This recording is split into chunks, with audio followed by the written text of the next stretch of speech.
人民，人民嘅憲兵面前，一個又一個去捕殺，比在座每一位仲要年輕北大清華嘅學生。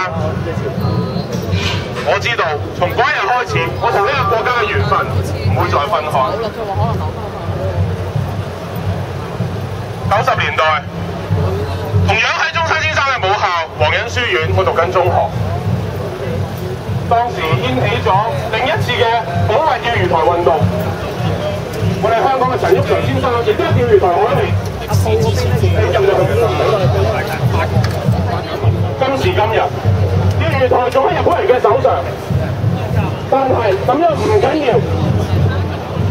21世紀，我喺大學嗰度同住10萬位、8萬位嘅香港人，上街我哋遊行一普選，經過咗10年8載，今時今日佔據住上下嚟北道同埋立法會嘅，仍然我哋一人一票選出嚟。